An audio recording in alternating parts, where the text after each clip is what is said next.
وَشَرُّ الْأُمُورِ مُحْدَثَاتُهَا، بدترین جو چیز ہے یا بدترین جو کام ہے یا بدترین جو امور ہیں، اللہ کے نبی نے فرمایا محدثاتها، وہ نئی نئی چیزیں ہیں۔ اللہ کے نبی فرماتے ہیں جو بدترین چیز ہے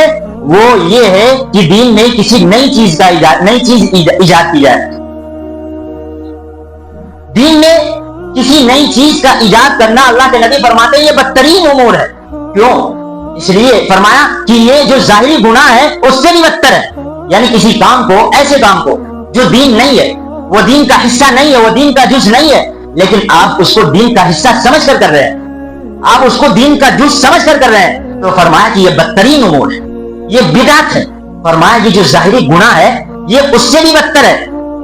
جو ظاہری گناہ کرتا ہے انسان، یعنی ایک آدمی کے اندر ایمان ہے، وہ مسلمان ہے، لیکن پھر بھی گناہوں میں مبتلا ہے۔ مثلا ایک آدمی شراب پیتا ہے، ایک آدمی ہے جو غیبت کرتا ہے، ایک آدمی ہے وہ جو چغل خوری کرتا ہے، ایک آدمی لوگوں کی عزتیں اچھالتا پھرتا ہے، تو فرمایا یہ سارے جو گناہ ہیں ظاہری گناہ ہیں، اگر ایک آدمی کے اندر ایمان ہوگا اور اس کے ساتھ یہ سارے گناہ کرے گا تو فرمایا یہ اس بدعت سے کمتر ہے، اس لیے کہ اس کے اندر ایمان ہے۔ اگر آپ اس آدمی سے پوچھیں گے بھائی تم جو شراب پیتے ہو، تم جو لوگوں کی غیبتیں کرتے ہو، لوگوں کی چغل خوریاں کرتے پھرتے ہو، تم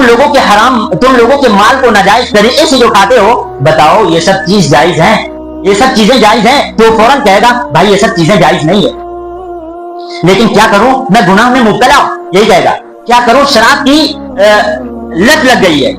لیکن وہ شراب پیتا ہے، لیکن شراب کو گناہ سمجھ کے پیتا ہے، وہ جانتا ہے یہ گناہ ہے، وہ گناہ میں مبتلا ہو گیا ہے۔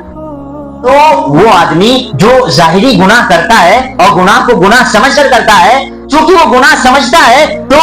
ایسا ہو سکتا ہے کہ کبھی اس کے دل میں خیال آئے کہ یار میں نے بہت گناہ کیے ہیں، اور وہ مسجد میں آ کر اللہ سے توبہ کر لے، توبہ کی توفیق نصیب ہو جائے، تو فرمایا کہ وہ آدمی کیا ہے، اللہ تبارک و تعالیٰ اسے معاف کر دے تو پھر وہ آدمی نہیں بن جائے گا۔ لیکن وہ آدمی جو گناہ کو گناہ نہیں سمجھ رہا، یعنی بدعت میں مبتلا ہے، ایک نئی دین میں ایک نئی چیز کو ثواب سمجھ کے کر رہا ہے، آپ سوچیں کہ اسے توبہ کی توفیق نصیب ہوگی؟ نہیں ہوگی، اس لیے کہ اس نے اس گناہ کو گناہ سمجھا ہی نہیں۔